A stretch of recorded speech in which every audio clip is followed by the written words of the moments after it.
Chacun d'entre nous pourrait être comparé à un fil de pêche. Si on tire dessus de plus en plus fort, tôt ou tard, et quelle que soit sa grosseur, il finira par casser. C'est comme ça qu'on manque de belles pièces à la pêche, soit ils finissent par se décrocher, soit ils cassent la ligne, à la grande déconvenue du pêcheur. J'en ai fait l'expérience. Pareillement, lorsque je suis soumis à la tentation, et si celle-ci augmente en intensité, je finirai par craquer. Si j'avais l'occasion d'empocher 1 000 € de façon malhonnête, ça ne m'intéresserait pas. Mais devant 1 million d'euros, il me serait beaucoup plus difficile de résister. C'est d'ailleurs pour cela qu'on a coutume de dire que tout homme a son prix. Si ce n'est pas l'argent, c'est autre chose, mais chacun d'entre nous a son talon d'Achille, son point faible, et c'est pour cette raison que nous avons besoin d'un sauveur. Au niveau moral, Jésus-Christ n'est pas comparable à nous, car lui est comme un fil de pêche incassable. Quelle que soit la pression, il ne cédera pas. Une parole du Nouveau Testament dit de lui « Jésus est bien le grand prêtre qu'il nous faut.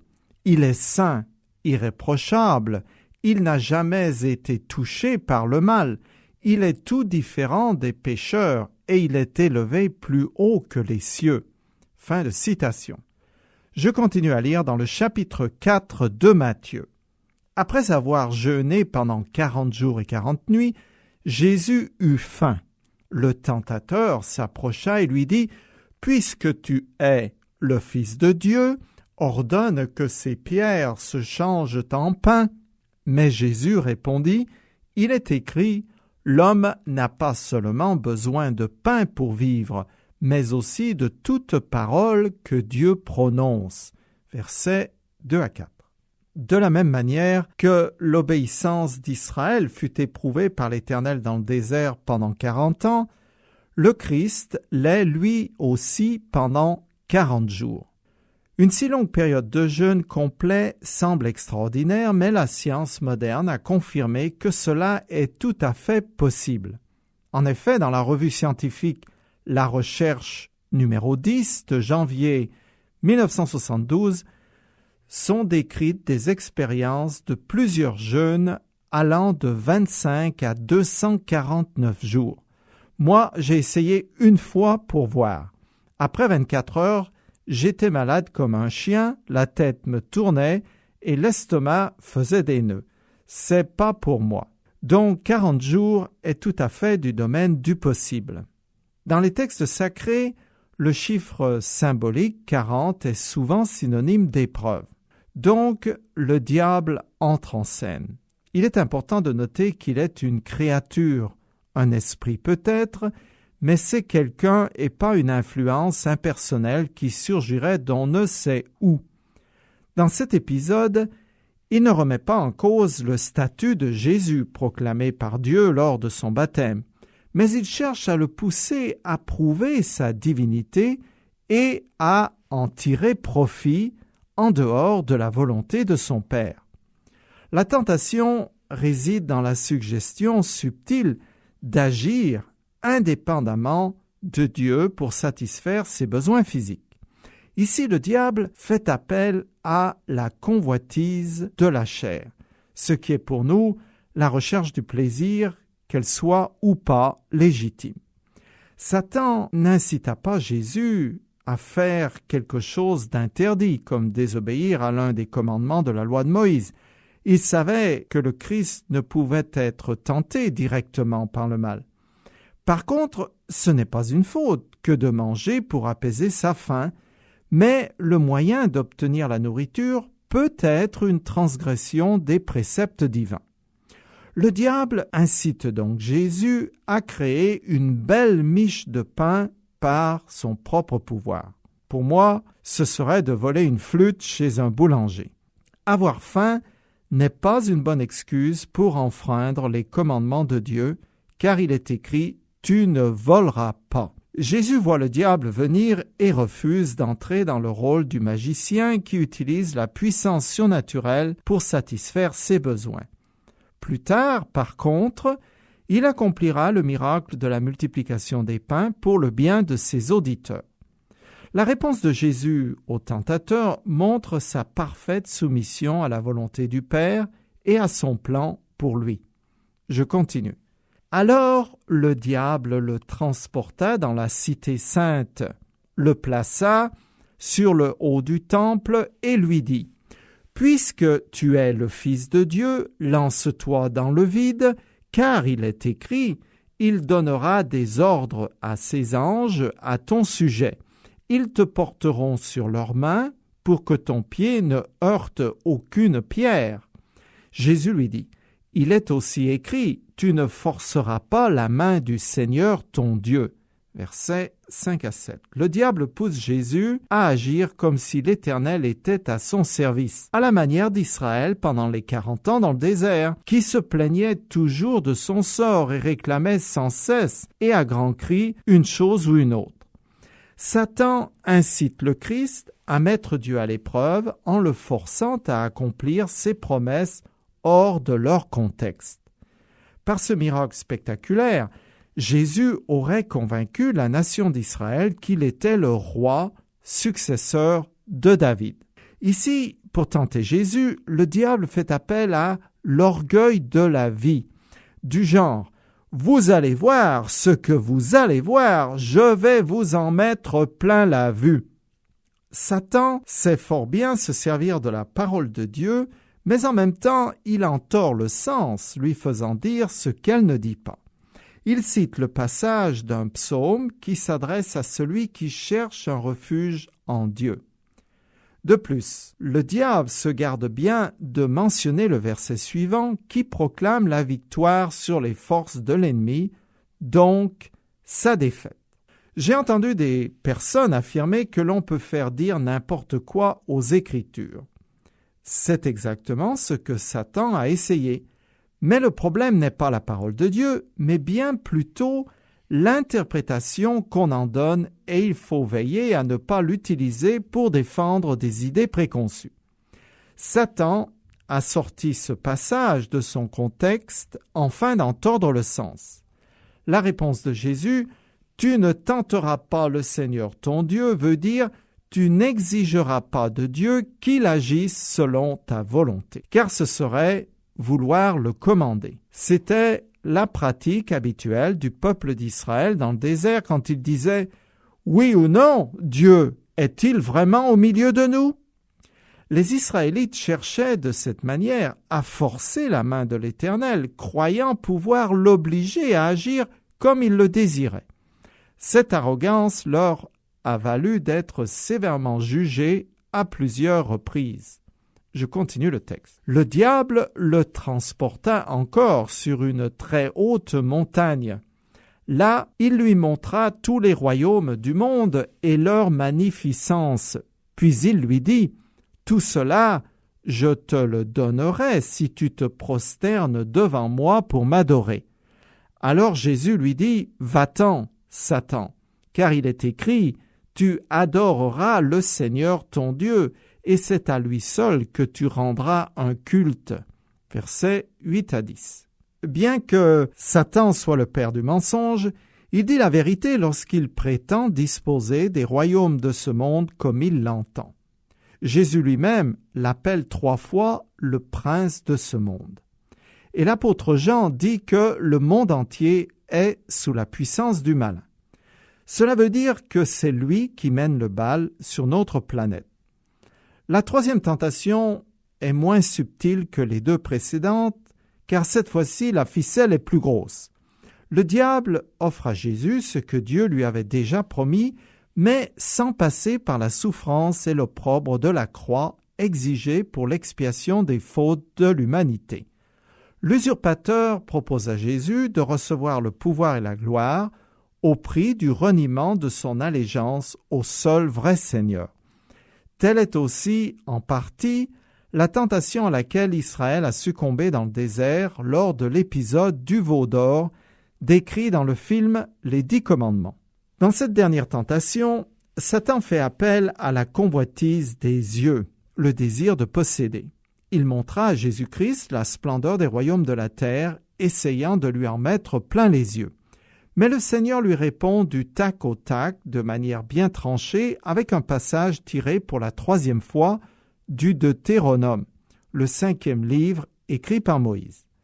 Jésus énonce alors le premier devoir de toute créature: tu adoreras le Seigneur ton Dieu et tu le serviras lui seul. Il est possible que vous et moi ayons un jour maille à partir avec un des émissaires du diable, un démon. Mais nous ne rencontrerons jamais le prince des ténèbres lui-même, soyez-en sûrs. Nous sommes du menu fretin pour lui et ne valons pas le détour. Satan se trouve dans les palais, les chancelleries, les présidences et les ministères de la planète. Il règne sur le monde politique et domine aussi bien les partis de droite que de gauche. C'est aussi lui le patron de toutes les grandes religions ainsi que des petites, et encore lui qui a inspiré toutes les philosophies athées qui ont vu le jour. C'est lui qui est le maître des cérémonies du début jusqu'à la fin. Ainsi donc, notre monde ira toujours mal avec des guerres et des famines, des infamies et des scandales. Cet état de fait durera et atteindra son comble le jour où le prince des ténèbres lui-même, personnifié par l'Antéchrist, fera son entrée sur scène. Ceci dit, et contrairement aux apparences, ce n'est pas le diable, mais Dieu qui décide des combats et qui possède l'autorité suprême sur tous les royaumes du monde. C'est lui le grand patron, le Dieu souverain. La tentation de Jésus se termine par ces paroles: « Là-dessus, le diable le laissa, et voici que des anges vinrent et se mirent à le servir. » Verset 11. D'abord, Jésus a été officiellement investi de sa mission après son baptême. Ensuite, la tentation a révélé son caractère incorruptible. Maintenant, son ministère public va prendre de l'ampleur, faisant suite à celui de Jean-Baptiste, dont le rôle était de faire le pont entre l'Ancien et le Nouveau Testament. C'est Jean qui est apparu pour rompre le silence divin qui durait depuis 4 siècles. Sa prédication, « Le royaume de Dieu est proche », attire des foules. Il invite Israël à revenir à Dieu et prêche la nécessité de la repentance à cause de l'imminence du jugement qui eut lieu en l'an 70 de notre ère. Jean-Baptiste se présente comme le dernier prophète de l'Ancienne Alliance et le précurseur de celui qui est beaucoup plus grand que lui. C'est dans ce contexte que Jésus s'est manifesté. En se faisant baptiser, il a commencé à accomplir les Écritures.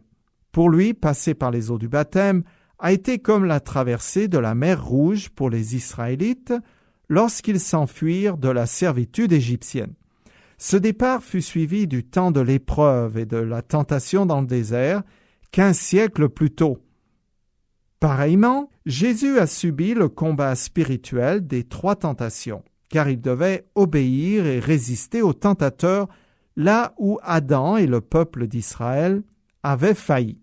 C'était nécessaire afin que lui, le serviteur de l'Éternel, puisse véritablement représenter devant Dieu aussi bien Israël que l'humanité tout entière. Je continue le texte. Quand Jésus apprit que Jean avait été mis en prison, il regagna la Galilée, mais il ne resta pas à Nazareth. Il alla s'établir à Capernaum, une ville située au bord du lac, aux confins des territoires de Zabulon et de Nephtali. Ainsi s'accomplit cette parole du prophète Ésaïe qui avait annoncé « Écoute, ô toi, terre de Zabulon, et toi, terre de Nephtali, contrée voisine de la mer, située au-delà du Jourdain, ô toi, Galilée des nations païennes, le peuple qui vivait dans les ténèbres a vu briller une grande lumière, et sur ceux qui habitaient dans le pays sur lequel planait l'ombre de la mort, une lumière s'est levée. » Versets 12 à 16. Entre la tentation et le départ de Jésus, qui quitte la région de Jérusalem pour aller dans le nord du pays, il s'est écoulé environ 1 an. Matthieu, Luc et Marc passe sous silence la première année de ministère de Jésus qui a lieu dans la Judée et qui est détaillée par l'apôtre Jean. On constate, une fois encore, que les évangélistes n'ont pas cherché à écrire une biographie chronologique et bien ficelée de la vie de Jésus, mais voulaient introduire le Seigneur à leur auditoire particulier. Dans son évangile, Luc précise que Jésus quitte Nazareth, sa ville natale, parce que ses habitants ont violemment rejeté son enseignement. De toute façon, Capernaüm était stratégiquement bien mieux placé pour la diffusion de son message. Ville touristique située au bord de la mer de Galilée et plus importante que Nazareth, elle était au bord de la principale route commerciale de l'époque qui reliait la province du nord de la Palestine à toutes les nations alentours. Jésus fera de Capernaüm son quartier général jusqu'à la fin de son ministère lorsqu'il se rendra à Jérusalem pour y être crucifié. Matthieu relève que son installation dans cette ville est l'accomplissement d'une prophétie qui se trouve dans le livre d'Ésaïe et qui mentionne bien que tout le nord de la Palestine verrait une grande lumière éclairer leurs ténèbres. Les habitants de la Galilée eux-mêmes étaient particulièrement méprisés par les Juifs de la Judée qui considéraient ce territoire comme impur. Il faut dire que cette province avait vu un brassage considérable de populations diverses. Beaucoup de païens de l'Empire s'y étaient établis et mélangés avec les Juifs qui y habitaient. C'était effectivement un endroit pas très recommandable pour les honnêtes gens.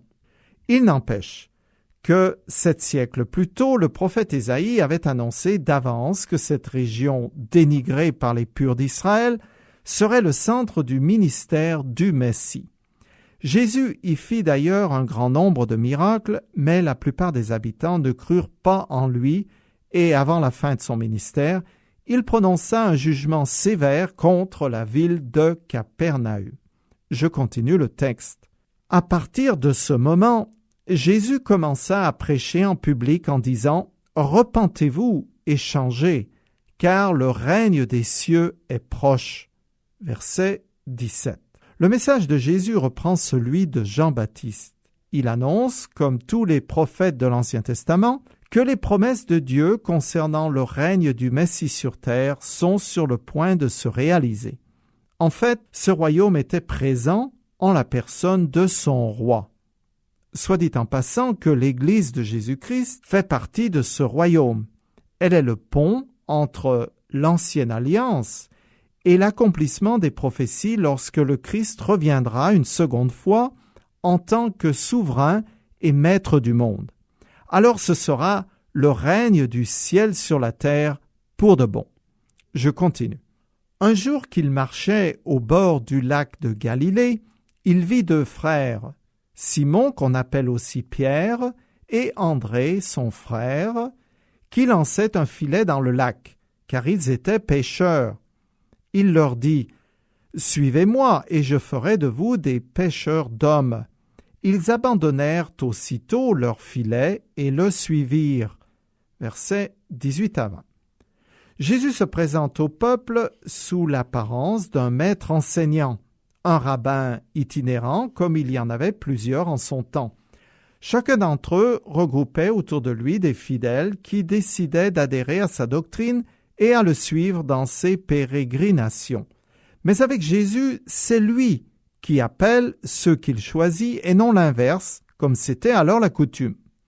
En second lieu, l'objectif du Christ va beaucoup plus loin qu'un simple enseignement. Il vise l'engagement total, corps, âme et esprit du disciple envers lui. Sa personne est le centre de toute sa pédagogie. S'il est effectivement le Seigneur des Seigneurs, alors c'est un privilège immense que d'être choisi, et il est somme toute normal que le roi des cieux demande tout de ses sujets. D'après l'Évangile selon Jean, ce n'était pas la première fois que Jésus rencontrait ses 2 frères. Ils étaient déjà ses disciples, mais à mi-temps, car ils avaient gardé leur gagne-pain. Désormais, Jésus les appelle à quitter leur vocation pour devenir non plus des pêcheurs en mer, mais des pêcheurs d'hommes. Leur obéissance immédiate et sans équivoque, comme plus loin celle des frères Jacques et Jean, montre l'autorité du Christ et aussi qu'il recherchait des disciples capables de prendre une décision sans hésiter. Leur responsabilité sera de mener une vie conforme aux exigences divines et de gagner des citoyens pour le royaume de Dieu. Je continue. Poursuivant son chemin, Jésus vit deux autres frères, Jacques, fils de Zébédée, et Jean, son frère. Ils étaient dans leur barque avec Zébédée, leur père, et ils réparaient leurs filets. Il les appela, et aussitôt ils laissèrent leur barque, quittèrent leur père et le suivirent. Versets 21 à 22. Il va vite apparaître que ces novices, appelés à servir le roi des rois, étaient des hommes très ordinaires. Parmi eux, il y avait de tout comme dans un panier à salade et la plupart n'avaient jamais reçu une instruction formelle. Pour être agréé du Seigneur, ce n'est ni l'intelligence, ni l'éducation qui est importante, mais l'attitude de son cœur et sa disposition d'esprit. Tout le monde peut devenir un disciple du Christ. Il suffit de le vouloir et il se charge du reste.